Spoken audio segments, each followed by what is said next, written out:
But not problem. Could I have your attention, please? Sorry. We're going to just do the memories bit, which we said earlier. So, can I give you all a welcome? It's just been absolutely lovely seeing faces. I won't say old faces. It's just been lovely, those of you who are here who were parts of Bethel and have been in Bethel in the past years. I was asked if I would say something about the history of the church, and as Keith said this morning, I've not been here 200 years. I have been here for 75 years, so that's quite a big part of, well, a lot of my life and quite a bit of Bethel's life. But I just wanted to bring a message as well from people who couldn't be here. I've had some lovely greetings from the letters that I sent out, like Dave and Alfie, who are very sad they couldn't be. But age is creeping up on them, and that journey, that 300 miles, it just was too much. I also got a lovely letter yesterday, finally, from Veronica, who was saying that she was 90 earlier on this year, and she's struggling with mobility and couldn't face the journey. But she sends her greetings to those who remember her. Other ones that I've had is Ernie Wally, of course. Ernie was hoping to be here, but then something cropped up and he's not, but he sent his greetings to us.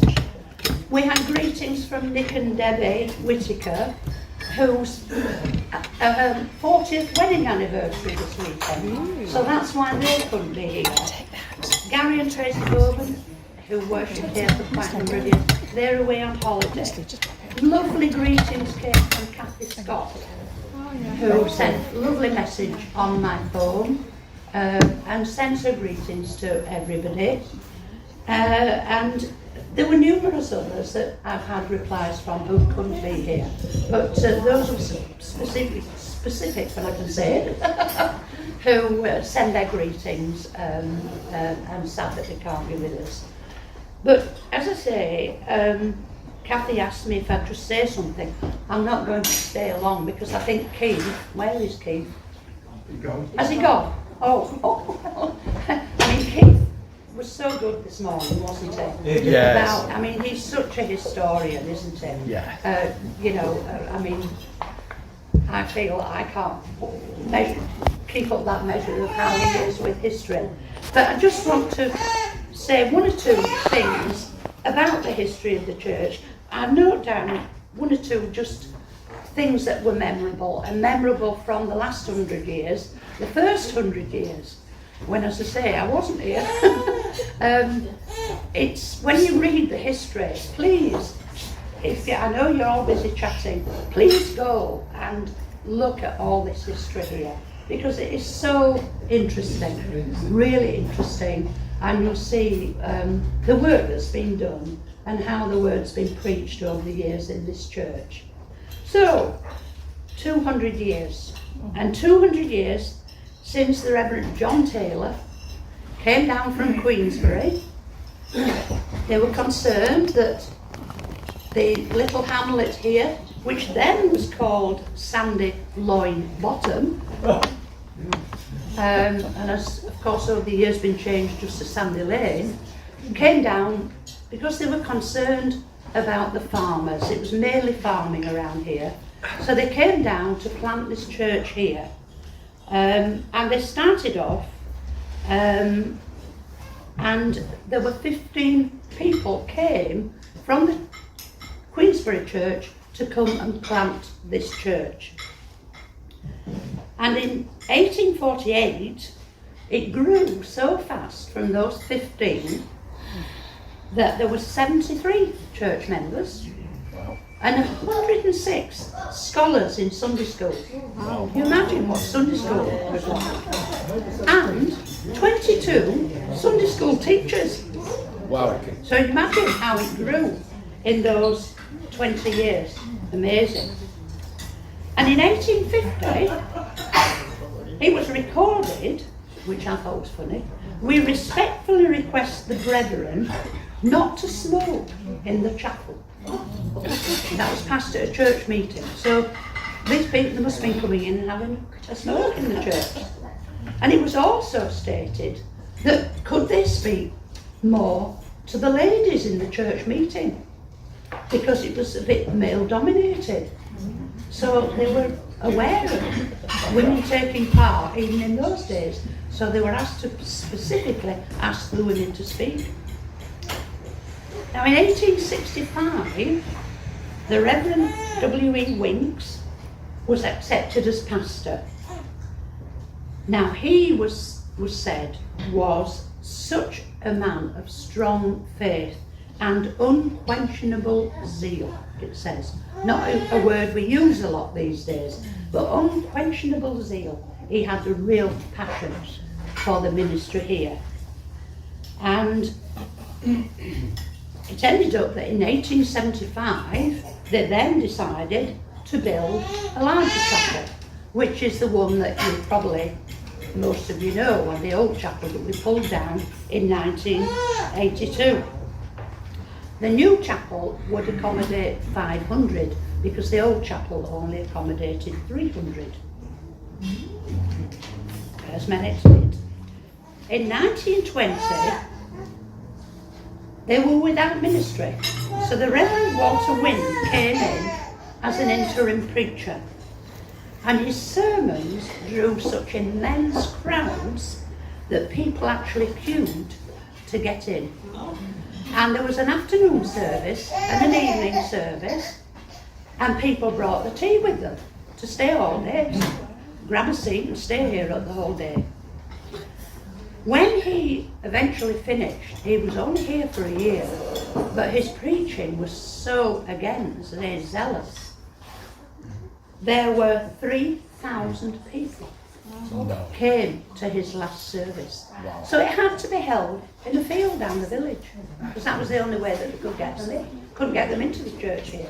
So just imagine 3,000 people coming to hear his last minister. So that's how the church in that first 100 years grew.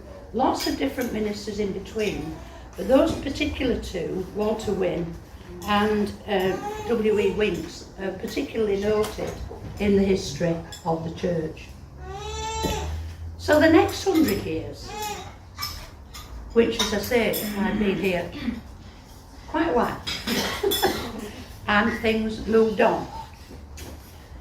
My memories of this church particularly, as I told you earlier, was how I came to be here and being asked to read.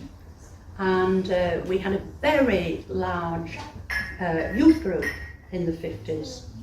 And that's how I came to meet my husband, as he came to worship here after he came back from the army. So for me, a memorable point was meeting Brian and marrying him.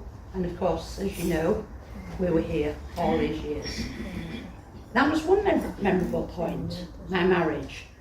But the other memorable point, which is the thing that really changed my life, was my baptism in the 50s. 1955, Billy Graham came, and that was when I went forward and gave my heart to Christ.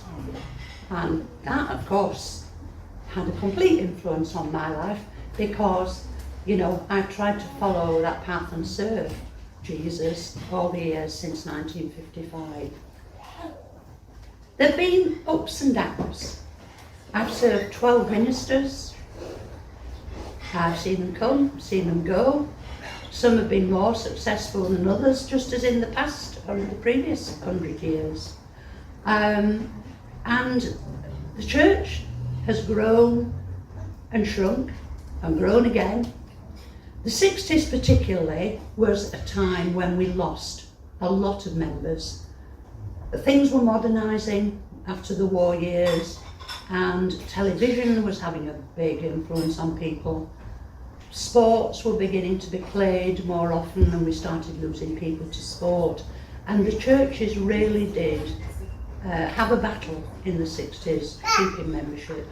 But as I say, we thought of new ideas. We started midweek Sunday school in the middle 70s because we were losing children to sport on Sundays. So we started midweek Sunday school, and that was really successful. At one point we had 36 children here during the week, and we went on running. It was called Adventurers, and Alan and Christine took that over from us, didn't you, when we retired from Adventurers? Yep, they did. Because we were getting older, and the younger ones were it was really helpful that they took over. We had the ups and downs, as I say, many of them. But we've always been here because we believe that God wanted us to be here. God planted this church, and the people in this church members, have believed that God wanted us here to spread the gospel in this area. And as I say, I came back to this church in 1955 asking, how can I serve God? And they asked me to be a Sunday school teacher at the beginning. But I believe that all the members here over the years have had this knowledge that God wanted them here. And we want to be here for another 100 years, or even 200 years, don't we? We don't want this church, it has its ups and downs, but those of us who are here and are Christians, and Christ is the centre of their life, we will keep on in faith. And last week, Paul Severs was saying about running the race and keeping on, which I thought was very apt for this week, because we are keeping on. And we know that Christ is with us and will always be with us, helping us through the difficult times and the good times. So that's all I've got to say. You're fed up of hearing me, but I want to ask now, other people have particular memories of things that happened, things that you remember about Bethel. Louise, you've got something, haven't you? Thank you, Sylvia.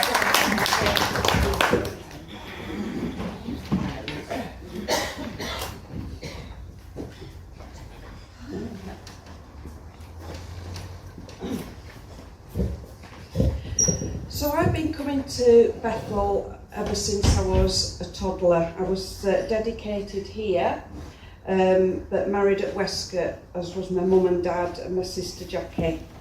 At the time of our marriage, I can't forget my husband, it was 1985, so the church, the new building was being built. So we were married at Westcott by Ernie Wally. I have such fond memories of my life here at Bethel. Sunday school was over the road in the cottages, where we would all go across the road to have our lessons. Church services were held in the afternoon at this time, and I remember Christmas parties, which were held in the big hall over the road, attached to the cottage.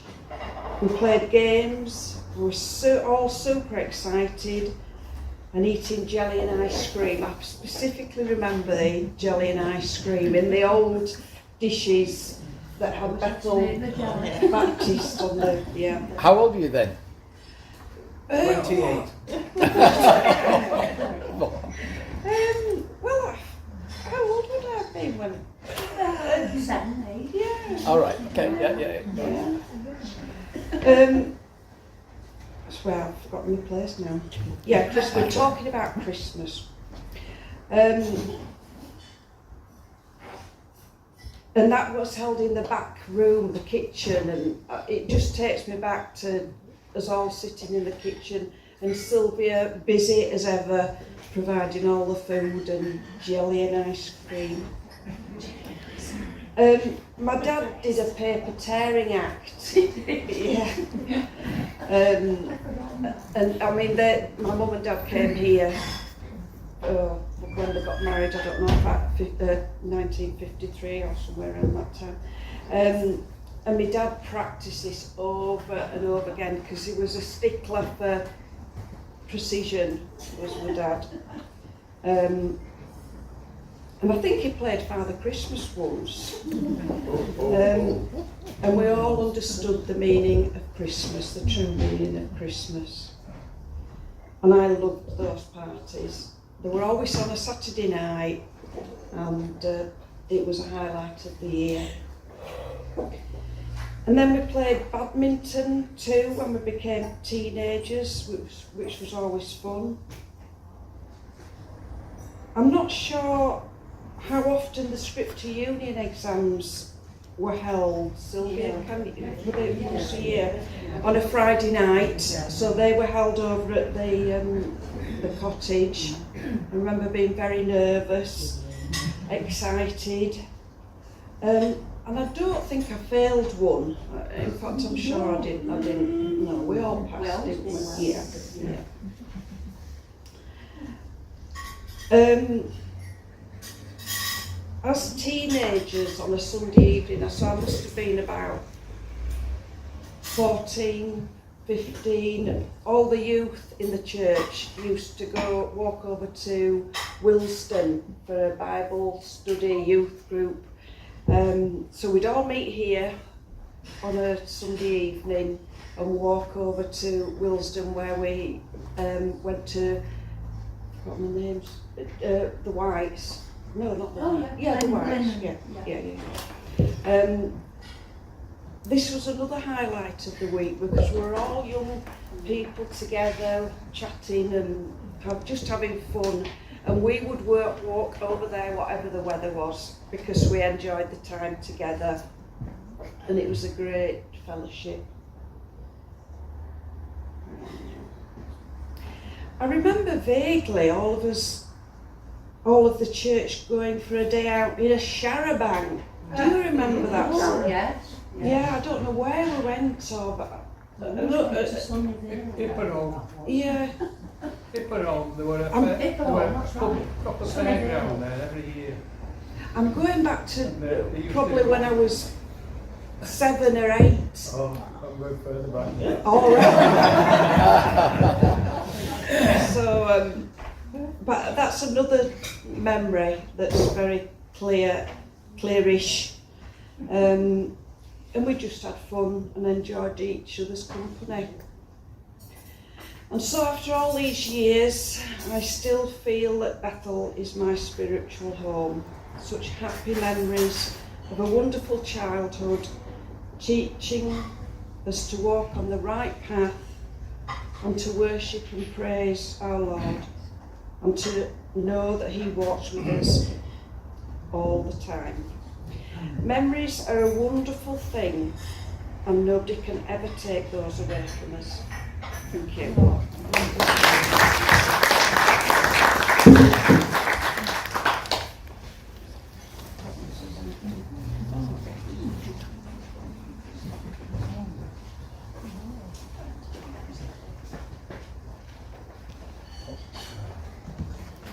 Oh no, dear. I'll flick it at him. Pass it over here. Unlike the Fogers that have gone before me, my memories of this church, excuse me, my memories of this church are not as long. The first memory I had of coming here, knowing a number of the people who were here, for a time I was treasurer for Challenge Bradford, and Sylvia and a gentleman from Westcott were the account examiners. So I knew Sylvia, I knew a number of the people here, and of course, as I mentioned this morning earlier, I was baptised here back in the 80s, because at that time heating had been